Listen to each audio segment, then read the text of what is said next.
Jadi sholat itu sebenarnya nafas ruhani. Ya, nafas ruhani karena dengan sholat kita menghidupi tauhid. Inna sholati wa nusuki wa mahyaya wa mamati lillahi rabbil alamin. Itu kan nafas tauhid. Inti akan mencari, inti senantiasa mencari bagian-bagiannya seperti seorang ibu yang mencari anak-anaknya. Sehingga Allah itu dekat banget dan selalu bersama kita. Bisa kita nggak butuh siapa-siapa itu. Nah, kalau dari sisi tadi itu justru kebebasan ketika kita menemukan Allah. Menemukan inti. Menemukan inti. Seperti seorang anak menemukan ibunya. Itu rasa kebebasan. Gitu. Jadi pembebasan itu innalillahi wa inna ilaihi raji'un. Kembali kepadanya. Kembali. Itu jadi bebas, ya? menyadari sangkan parang.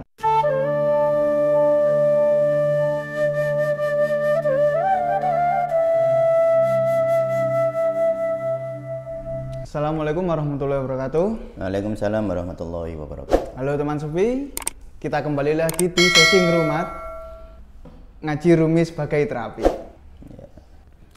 Di episode kemarin kita telah membahas ya cara membebaskan diri kita dari belenggu dengan metode nafas ya, menyadari nafas ya Pak. Iya, iya. Nah kali ini kita akan mengulik nafas lebih dalam lagi. Kita akan mengulik nafas dari segi spiritual ya, bagaimana cara kita dapat menerapi diri kita dengan cara bernafas. Yeah. Tentunya dengan syair-syair Rumi yang akan kita bahas kali ini. Kita langsung saja ke syairnya ya. Yeah. Syairnya ada di kitab pertama, bait 878 sampai 883 sini. Ibunya anak selalu mencari anak. Inti senantiasa mencari bagian-bagiannya. Jika air terperangkap dalam suatu wadah, angin akan membebaskan agar kembali lagi ke asalnya. Angin akan membebaskannya, perlahan-lahan membawanya pergi bersama dirinya, tanpa kau tahu bagaimana ia pergi kembali ke asalnya. Dan jiwa-jiwa serta napas-napas kita perlahan-lahan dan tanpa terlihat membebaskan diri dari penjara dunia. Kalimat-kalimat suci dari diri naik ke singgasana ilahi, mengunjungi suatu makom dan hanya Tuhan yang tahu makom itu. Jiwa-jiwa kami naik ke singgasana ilahi berkat kesucian ruhaniyah adalah hadiah dari kami menuju singgasana keabadian. Nah, sungguh ya syair yang penuh dengan makna-makna simbolik lagi ya Pak. Yeah. Kalau kemarin simbol kita air dan tanah, sekarang simbol kita yang paling banyak di sini disebut di sini kata angin. Yeah. Yang mana napas itu ya angin yang kita hirup tiap hari itu kan. Iya, betul. Nah, sekarang takwil apa setelah mendengar syair ini gimana Pak? Jadi itu secara garis besar itu sebenarnya gini ya, semua itu akan kembali kepada asal.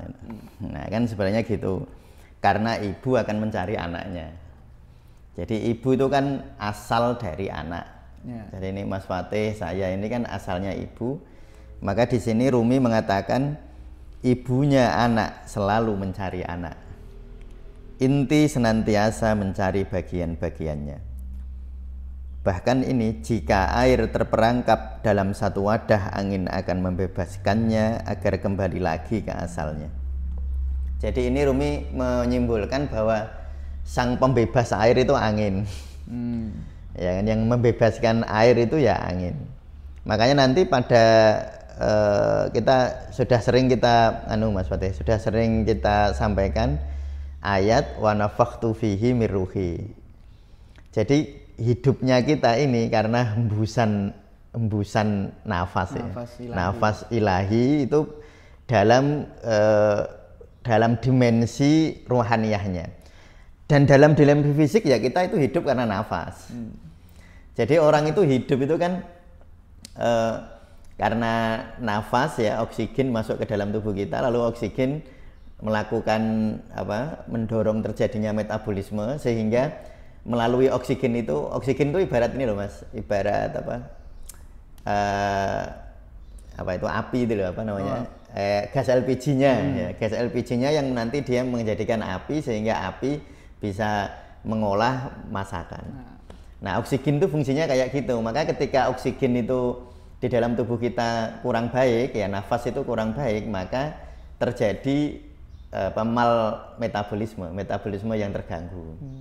Jadi kalau orang nafasnya nggak baik, metabolismenya terganggu. Terganggu itu ya. Ya itu dari sisi material ya. Dari sisi fisik juga gitu. Kalau nafas batinmu kurang baik, maka kehidupan batin ya terganggu. Nah nanti kita akan bahas itu tentang nafas batin itu. Tadi pada prinsipnya itu gini, sang ibu selalu mencari anak. Jadi kalau kita naikkan levelnya, Allah selalu memanggil-manggil hambanya. Sebenarnya Allah itu nggak pernah pisah sama kita, ya mencari kita terus ya, cuma aja kita yang lari terus. Kita yang lupa gitu ya. Ya kita yang lupa, karena itu ini Jalaluddin Rumi menggunakan simbol bahwa inti mencari bagian-bagiannya ya. Mana tadi ya. Jadi inti senantiasa mencari bagian-bagiannya seperti seorang ibu yang mencari anak-anaknya. Sehingga Allah itu dekat banget dan selalu bersama kita. Kan terus ada hadis qudsi itu, kalau kamu datang kepadaku berjalan, aku akan mendatangimu berlari. Ya kan? Kamu mendatangiku 1 langkah, maka aku mendatangimu 10 langkah. Sehingga Allah itu lebih mencari kita. Cuma saking ngeyelnya kita itu sehingga kita terus merasa tidak berjumpa dengannya. Ya kita jauh dengan Allah itu. Ya. Kalau Allah nggak pernah jauh dengan kita, kita yang merasa jauh dari Allah. Kalau Allah nggak pernah jauh. Yaitu itu makna atau takwil yang bisa kita gali dari tadi ya, bahwa secara garis besar sebenarnya yang syair ini ingin katakan adalah bagaimana kita nanti membebaskan diri kita seperti orang bebas itu gini. Kalau seorang anak ditemukan ibunya, maka anak itu bebas. Iya kan, anak itu kan menderita ya, misalnya ya ini kita bahas anak memang betul-betul anak. Misalnya ada anak umur 1 tahun, tiba-tiba di pasar dia jalan, mungkin baru latihan jalan kan, 1 tahun itu kan ada yang sudah jalan, ada yang belum ya. Ternyata dia bisa jalan terus ya hilang, itu kan dia nggak bebas. Ya, bebas malah nggak bebas. Jadi kita kan sering maknani bebas itu seakan-akan ya sudah nggak butuh siapa-siapa. Loh, nggak bisa, kita nggak butuh siapa-siapa. Nah kalau dari sisi tadi itu justru kebebasan ketika kita menemukan Allah, menemukan inti. Menemukan inti, seperti seorang anak menemukan ibunya. Itu rasa kebebasan, bukan rasa penderitaan, bukan rasa penjajahan, tapi itu justru rasa pembebasan ketika sebagian ditemukan oleh inti, atau bagian kembali kepada inti, atau kalau bahasane Al-Quran itu innalillahi wa inna ilaihi roji'un. Ya ketika kita kembali roji'un atau mulih. Makanya itu Mas Fatih, kalau di bahasa Jawa ya ada istilah pulih. Pulih ya. Nafas Mas Dika kan istilah pakai nafas pulih ya. Nah pulih itu sebenarnya kan kembali Mas. Mulih itu. Jadi pulih lalu kata kerjanya mulih. Seperti kondur atau mudik kembali ke udik, itu pembebasan sebenarnya. Jadi itu ketika seseorang kembali kepada Allah itu pembebasan sejatinya itu ya. Iya. Ketika kembali ke intinya itu kan? Iya, jadi kalau ini nanti secara terapeutik gitu, kalau kita ini merasa hidup kok seperti terkekang gitu. Saya kok nggak bebas itu. Semakin kamu jauh dari Allah, kamu semakin tidak bebas. Karena kalau bahasa sederhananya, ketika kamu dijajah Allah, kamu merdeka. Iya. Tapi kalau kamu sendiri, kamu akan seperti layang-layang gitu. Kalau kamu tanpa tauhid gitu, tanpa kembali kepada Allah, itu kamu seperti layang-layang. Kamu sendirian memang di angkasa, tapi kamu akan diombang-ambingkan oleh angin gitu. Dan kalau ada hujan ya kamu nggak bisa naik ya, nggak bisa turun. Ya, kamu akan kebasahan dan akan rusak istilahnya. Nah, jadi pembebasan sejati adalah bagaimana ia pergi kembali ke asalnya. Nah, sekarang kita ngomongin napas, Bah. Oh iya, baik. Sini kan yang syair bait nomor 881 ya. Iya. Kan bunyinya gini. Dan jiwa-jiwa serta napas-napas kita perlahan-lahan dan tanpa terlihat membebaskan diri dari penjara dunia. Nah maksudnya kok bisa napas itu bisa membebaskan dari penjara dunia? Ya karena kita asalnya dari mana kan gini. Jadi asal kita adalah nafas Allah kan. Oh iya. Nah, iya gitu. Makanya kan wa idza sawaituhu fanafakhtu fihi min ruhi. Ketika Allah itu sudah menyempurnakan, mengoptimalkan sisi fisik kita, ya sisi fisik, wa nafakhtu fihi min ruhi, lalu Allah menghembuskan nafasnya, dan itulah asal kita. Jadi asal kita itu kan nafas-nafas Allah, adalah nafasnya Allah. Wa nafakhtu itu aku hembuskan ruhku, ya kayak saya meniup gini. Hembuskan, ini kan nafas artinya ya, menghembuskan ruhnya pada kita semua, sehingga ruh itu tadi asalnya dari Allah, ya nafas itu asalnya dari Allah, makanya harus kembali ya seperti anak kembali kepada ibunya. Nah makanya kita nanti maknani nafas Mas Fatih itu jangan, kalau di sini tentu tidak hanya dimaknani nafas secara fisik ya.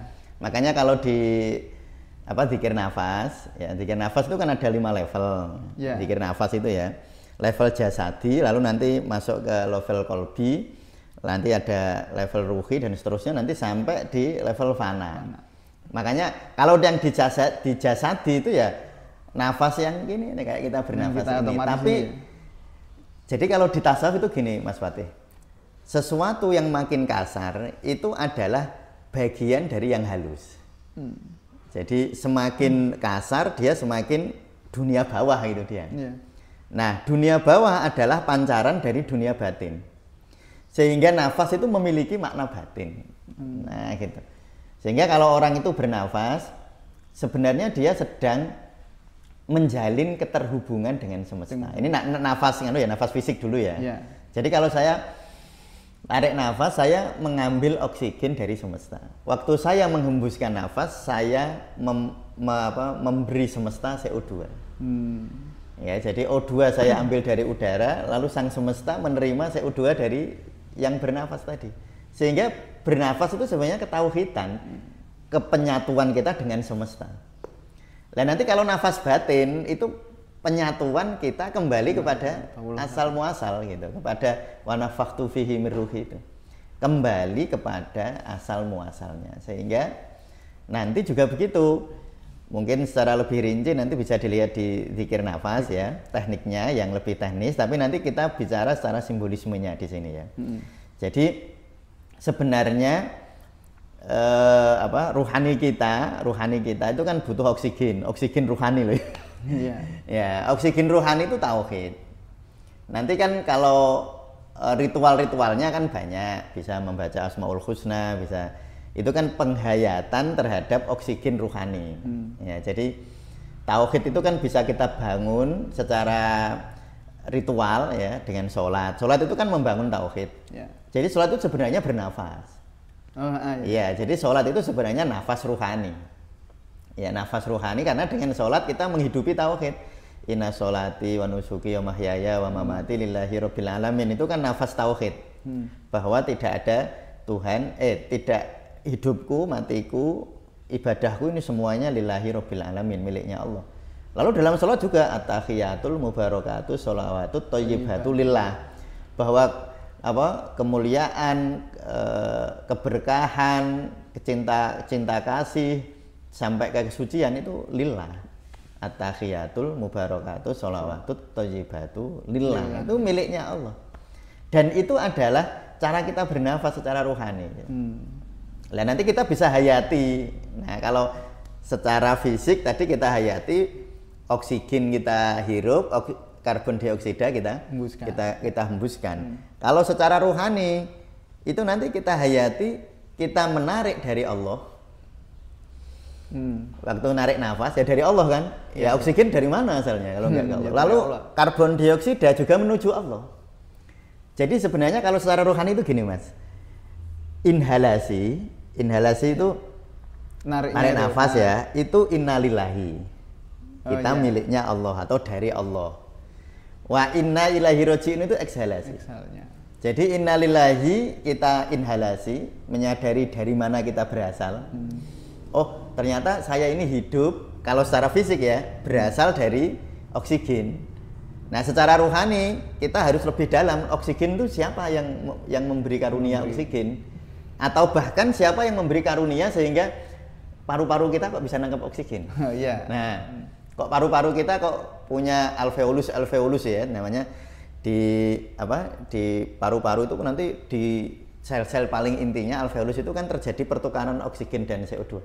Nah, yang nyuruh itu loh siapa? Itu kan artinya hidup kita itu dari Allah. Innalillahi. Maka saya sering memberi semacam penjelasan bahwa sebenarnya bernafas itu sangkan paraning dumadi. Kalau dalam tasawuf di tata Nusantara ya di Jawa ini kan innalillahi wa inna ilaihi rajiun kan maknanya kan sangkan paraning dumadi. Sangkan itu asal, ya tadi asal mencari bagian. Paran, ya asal itu harus kembali. Ya, jadi bagian harus kembali kepada inti. Innalillahi, Allah itu asal kita, wa inna ilaihi dan Allah itu muara kita, tempat kita kembali. Berarti kita harus kembali. Ya, seperti nafas yang bahwa inhalasi itu asal, lalu eksalasi kita kembali. Inhalasi itu asal, eksalasi kita kembali dan kita hayati begitu. Itu namanya nafas ruhani. Nah, makanya dalam teknik itu sangat baik Mas Fatih ya. Sangat baik ketika orang itu melakukan ritual, entah misalnya contoh ini ya, membaca Quran. Membaca Al-Quran itu kan latihan nafas terbaik. Ya. Misalnya ini contohnya saya mau membaca idza jaa nasrullahi wal fath misalnya ya. Nah, saya kan tarik nafas dulu, kan nggak mungkin nggak narik nafas. Iya. Kalau kita nggak punya tabungan nafas kan nggak bisa ngucap, nggak bisa ngomong. Kayak Mas Fatih kalau menghembuskan nafas, pol, ya nggak bisa ngomong, kan nggak bisa ngomong kan. Nah, mau ngomong harus tarik nafas. Iya. Jadi waktu membaca idza jaa nasrullahi wal fath kita tarik nafas dulu. Dan waktu itu kita sadari bahwa nanti bacaan Quran saya itu yang menuju Allah. Jadi sumber bacaan Quran kan sumbernya energi yang kita tarik dari nafas tadi. Lalu waktu saya idza jaa nasrullahi wal fath itu kan kita mengembalikan tadi ya kepada yang punya. Jadi artinya nanti kalau di dalam tasawuf sangkan paraning dumadi. Artinya Mas Fatih itu membaca Quran, yang membaca Mas Fatih itu dibacakan Quran oleh Allah. Iya nggak? Nah, Mas Fatih kan nggak mungkin bisa membaca Quran kalau nggak dikasih ruhnya Allah atau nggak dikasih oksigen, nggak dikasih ini kan nggak bisa membaca Quran. Jadi sebenarnya kita ini membaca Al-Quran ini bukan kalau Mas Fatih membaca Al-Quran bukan Mas Fatih yang membaca Al-Quran, tetapi Mas Fatih yang dibacakan Al-Quran oleh Allah. Itu yang sering di dalam ayat itu yang idh romaita wa ma romaita idh romaita walakin Allaha roma. Itu dalam Al-Qur'an ya. Sesungguhnya bukan kamu yang melempar saat kamu yang melempar. Sesungguhnya Allah yang melempar. Nah, itu kan begitu sebenarnya ceritanya. Jadi sebenarnya semua kita itu ya asal dan paran itu hanya Allah. Hanya Allahnya itu ya. Dan itulah yang disebut di sini serta dan jiwa serta nafas-nafas kita perlahan-lahan tanpa terlihat membebaskan diri dari penjara dunia. Nah, kalau Mas Fatih merasa aku yang membaca Al-Quran, Mas Fatih dijajah oleh ego. Nah, dijajah oleh ego. Makanya kalau nggak salah itu Jalaluddin Rumi juga mengatakan bahwa saat seseorang itu beribadah kok merasa dia yang beribadah, dia terjerembab di dalam kemaksiatan. Iya, jadi memang kesadarannya harus di level itu ya. Tentu ini kalau kita bicara hal-hal semacam ini adalah bicara tentang diri kita sendiri ya, bukan untuk menilai orang lain. Ya, nanti salah kalau untuk menilai orang lain. Ya, kalau kita berhubungan dengan orang lain pakai bahasa syariat. Bahasa syariatnya itu ya. Iya kan, makanya syariat itu kan diturunkan oleh Allah sebagai cara berhubungan dengan sesama. Misalnya sholat. Kenapa sholat itu ada syariatnya? Tentu misalnya sujud ruku, ya biar orang tahu lah bahwa Mas Fatih itu agamanya Islam gitu. Sehingga nanti dalam berhubungan kan jadi mengerti bagaimana ininya. harus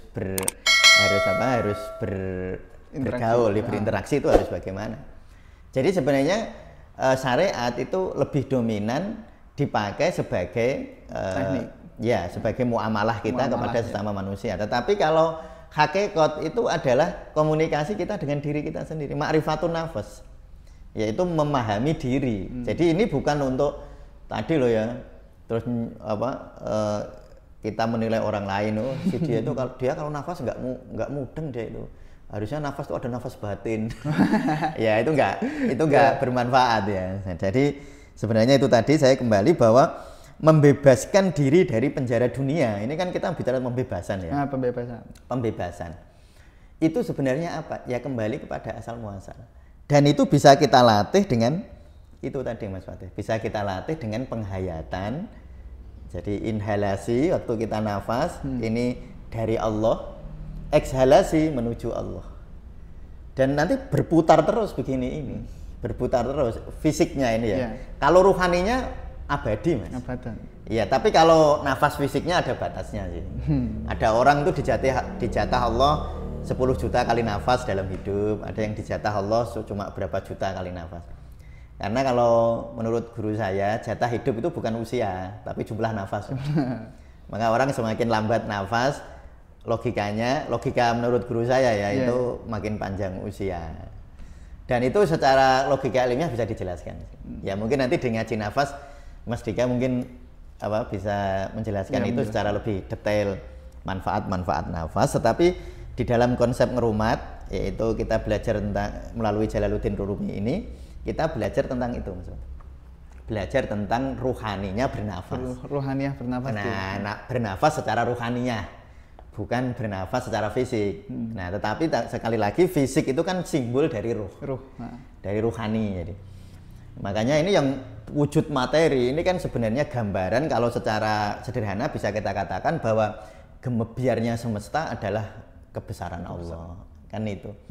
Sehingga kita bisa menggunakan simbol nafas material untuk memasukkan ruh-ruh nafas secara ruhani. Ya, jadi tadi kita tarik nafas. Kita merasa dari Allah hidup kita, lalu ketika kita hembuskan nafas kita merasa menuju Allah. Nah itulah innalillahi wa inna ilaihi raji'un. Nah, sehingga kalau orang innalillahi wa inna ilaihi raji'un itu hatinya damai. Makanya kan di dalam ayat kan wa idza asabathum musibah qalu innalillahi wa inna ilaihi raji'un. Idza asabathum ketika mereka mendapatkan sesuatu yang menimpa mereka, qalu innalillahi wa inna ilaihi raji'un. Karena itu mendamaikan. Jadi pembebasan itu innalillahi wa inna ilaihi raji'un. Kembali kepadanya. Kembali. Jadi menyadari sangkan parang, menyadari asal, menyadari ibu dan kembali kepada ibu. Bahwa kita dari ibu, kita kembali kepada ibu. Makanya Mas Fatih, kenapa nanti ya ini kan mau puasa terus mau mudik ya. Oh iya. Mudik itu rasanya luar biasa indah. Karena kembali ke asal itu memang indah. Sehingga nanti itu orang bermacet-macetan ya. Ya semoga nanti nggak macet lah ya. Orang itu rela bermacet-macetan, kadang-kadang mungkin dengan biaya yang harga tiket naik gini-gini. Tapi mengapa mereka begitu rindu kepada asal muasal? Mudik itu, mudik kembali ke udik, kembali ke asal. Memang kembali ke asal itu kemerdekaan Mas Fatih. Suatu kebebasan gitu. Suatu pembebasan kembali ke asal itu. Ya. Oke. Nah, mungkin cara yang paling cocok kalau kita melihat hari ini ya kita beribadah ya Pak. Cara paling cocok untuk ya melatih nafas. Melatihnya melalui ritual ibadah, betul. Karena kan di sini kan Rumi juga mengambil dari surah Al-Fatir ayat 10 gitu kan. Iya. Dan kalimat-kalimat suci dari diri naik ke singgasana ilahi. Nah, kalimat-kalimat suci yang bisa kita artikan dengan ya ibadah kita, membaca Al-Qur'an, terus berzikir. Iya. Nah, cara kita menjaga nafas dengan menggunakan kalimat-kalimat suci gimana, Pak? Iya, jadi tadi misalnya kalimat suci itu bisa kita sederhanakan dengan kalimat thayyibah. Kalimat thayyibah kan macam-macam, ada subhanallah, alhamdulillah, wala ilaha illallah, wallahu akbar. Nah, atau tadi istirja. Mungkin kalau bagi saya pribadi yang paling bisa lebih dekat dengan makna nafas itu innalillahi wa inna ilaihi raji'un. Kalimat suci yang itu gitu. Ya, kalimat suci istirja. Bahwa innalillahi adalah inhalasi, kita tarik nafas. Lalu ekshalasi, kita menyadari bahwa kita menuju Allah. Maka innalillahi wa inna ilaihi raji'un kalau dimaknani begitu, kalimat suci ini naik ke atas. Betul-betul menjadi ruhani gitu. Naik ke atas itu naik secara level ruhaniyah ya, bukan secara geografis itu. Bukan secara GPS kanan kiri itu bukan, tapi naik itu dalam artian naik levelnya. Jadi kalimat suci itu begitu. Bahkan sebenarnya semua aktivitas kita itu kalimah Mas. Jadi Mas Fatih kerja misalnya, Mas Fatih ini kan terapis ya. Ya. Lalu misalnya melakukan terapi ke pasien. Ya, lalu Mas Fatih naik motor. Bukankah Mas Fatih perjalanan Mas Fatih dari sini ke rumahnya pasien itu adalah sebuah kalimah doa untuk mencari rezeki kepada Allah. Ya. Jadi maknani kalimah bukan hanya kata ya. Yang apa yang kita ucapkan. Iya, makanya bukan hanya soal kata-kata, tetapi juga sebenarnya soal rasa. Kan kata-kata itu ada dua. Makanya kalau di Sirul Asrar ada istilah lisanul dzohir, ada istilah lisanul jinan. Lisanul dzohir ya lisan ini. Jadi Mas Fatih baca subhanallah, alhamdulillah, la ilaha illallah, wallahu akbar ya. Lisanul dzohir. Lisanul jinan itu rasa waktu mengucapkan. Itu lisanul jinan, bahasa rasa. Sehingga Mas Fatih sebenarnya ketika melakukan pekerjaan atau ini Mas Fatih kan misalnya mau sekolah gitu, sekolah atau bekerja. Itu kan sebenarnya kalau Mas Fatih waktu perjalanan menuju sekolah atau menuju kampus atau menuju tempat kerja, Mas Fatih kok menghadirkan rasa tauhid. Aku itu rezeki kok Gusti Allah, ya kan mencari kan. Yeah. Nah ini tapi kan sebenarnya kita itu kan nggak mencari, sebenarnya kan sudah disiapkan Allah ya. Lalu nanti setelah dapat rezeki digunakan untuk menuju Allah. Itu juga begitu. Jadi kalau Mas Fatih pergi ke tempat kerja adalah menyadari inhalasi, tarik nafas, yaitu bahwa kita menyambut rezeki dari Allah. Ya. Lalu nanti kan dapat rezeki itu. Nah, dari pasien kan ngasih amplop. Mas Fatih ya. Nah nanti Mas Fatih kan ini rezeki ini lalu harus menuju Allah loh Mas. Iya. Kan rezekinya dari Allah harus menuju Allah. Nah, misalnya digunakan untuk makan kan. Makan biar kuat ibadah. Loh kan gitu. Biar bisa menyaksikan kebesaran Allah. Ya wong loro kan, nek wong lemes kan biasanya agak susah menyaksikan. Ya kalau bisa tentu luar biasa. Yeah. Tetapi jadi Mas Fatih ketika melakukan pekerjaan apapun, mau membaca buku, kemampuan Mas Fatih membaca buku ya dari Allah, ya kan? Kalau Mas Fatih nggak dimampukan Allah nggak bisa. Misalnya tiba-tiba matahari mampet selama seminggu, habis semua udah nggak bisa baca kita. Artinya kita itu bisa membaca ya dari Allah, dan bacaan itu harus menuju Allah. Itu namanya inhalasi eksalasi. Itu namanya nafas ruhani. Nah itulah sebenarnya.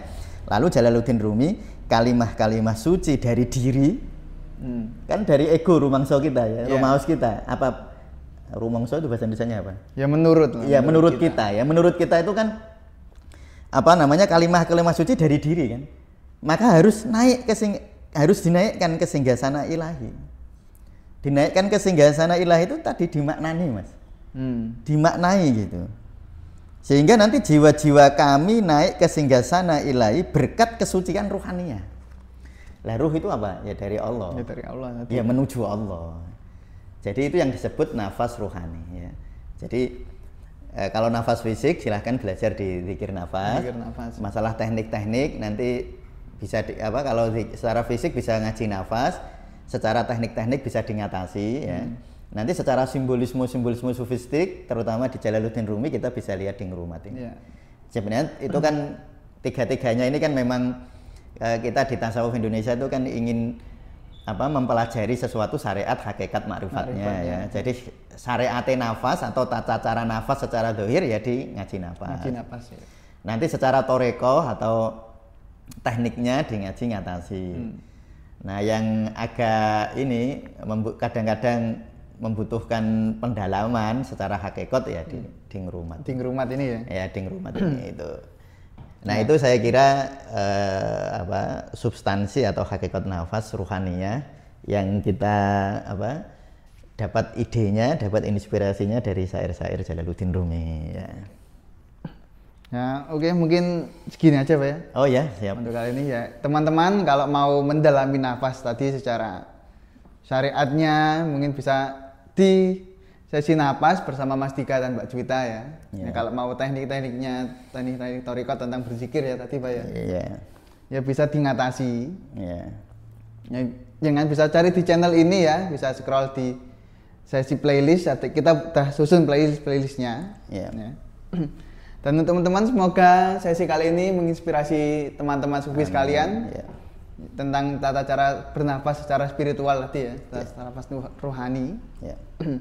Dan teman-teman semoga tetap ingat untuk selalu senantiasa ngerumat diri kita sendiri. Nah, ya. Cukup sekian, kita kembali lagi di sesi-sesi nanti. Assalamualaikum warahmatullahi wabarakatuh. Waalaikumsalam warahmatullahi wabarakatuh.